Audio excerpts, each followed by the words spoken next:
Bon, ne sera qu'un lettre bon, je ça va beaucoup son. Vraiment, au lieu de t'as dit pour moi qu'on l'a là. Donc, quand un demain, quand ça va, on vient à voir jama. Donc, on va quand on on est là, à la guerre, il y a il faut il y a oui, moi ma tête qui va à balo tout le monde. Il y a de la barre de là, oui, signer ce qui fait. On est là, wa moi, on est dans jama. Quand on boule mais là, donc au hukumu qu'on a ça, ne c'est barata, parce que c'est baraka dîner. Bon, mais c'est à fond bas à Kalamado. Donc ne fana c'est barata, pour qu'un gars baraille. Donc hukumu qu'on a ça, ne c'est nous ça. À peu près, à titre 3 mois comme ça. Donc, alhamdoulilah, on va la donner. Né Mohamed Louis Doucouré, au programme Filets sociaux du Semeiri. Donc, c'est que Jamakulu, mon métier de Semeiri là, né au Niamoué. Programme Filets sociaux du Semeiri nana Fantan Dembélé.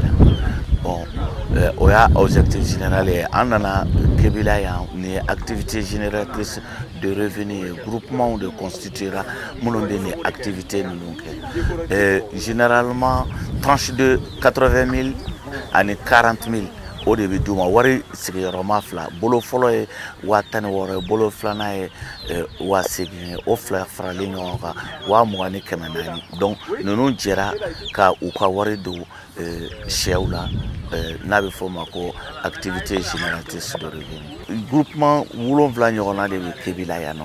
Mon activité génératrice de revenus. Activité génératrice de revenus de boloma yelema musoka boloma yelema bara.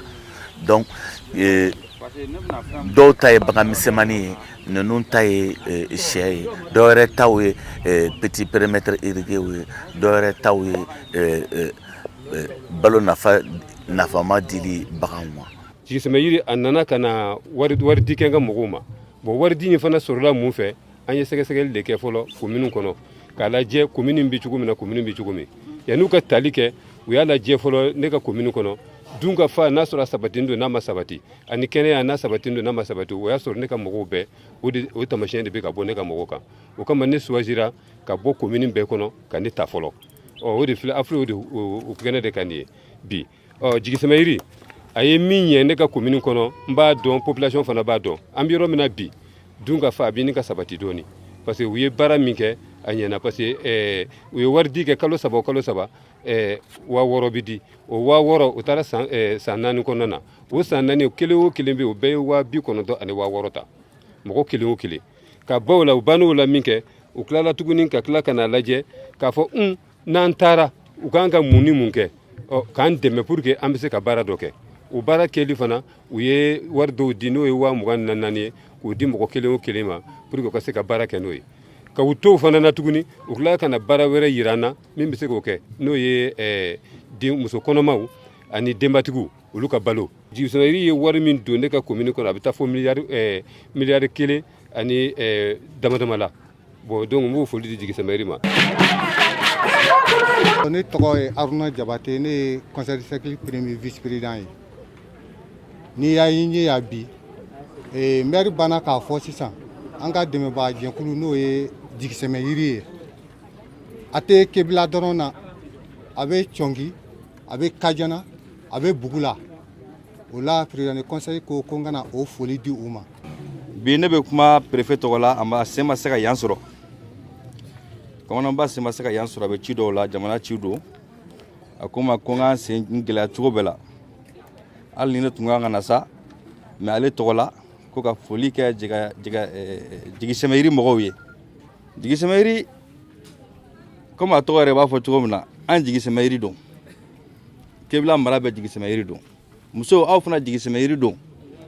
Parce que n b'a dɔn k'a fɔ n'an farala ɲɔgɔn kan fɛn o fɛn na, a ka ca Ala fɛ a kow bɛ sabati.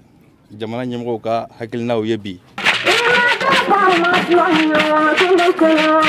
Ko Jigi Semeiri sababula ani ONG min bi ano ye jɛkɛtanye o bi baro min kɛ développement bɛ taa parce que du kun bɛna papier ta yan u tɛna nɔfɛ n'i y'a mɛn bɛna nɔfɛ n'i falen de don ni kungo bile tɛ se ka kɛ dɛ bon donc maintenant fa commencera ka sabati mɔgɔw yɛrɛ bɛ ka denwolo sɛbɛn ta hali n yɛrɛ ka impôt la n commencera ka santi dɔɔni k'a fɔ impôt fana bɛ ka don. u bɛ baro min yɛrɛ kɛ ni mɔgɔ ye ka fara wari dili ma ye ka na a bɛ nɔgɔya caman don i ka ko la i tɛ yɔrɔ dɔ kalama u bɛ se k'i kala o la vraiment o kɔni o yɔrɔ ka bon ne fan fɛ a la kosɛbɛ. bari ni nafa a ye nafaba ɲ'an fɛ yan bari an n'a muso caman ye u bɛɛ sera baaratilela u yɛrɛ ye u bɛ b'a nafamaw tila k'o di denw ma k'i sinji gɛrɛgɛrɛ di denw ma fo kalo 6 ni kalo 6 sera tuma min na u bɛ sɔrɔ k'i ba jani di denmisɛnninw ma denw ma.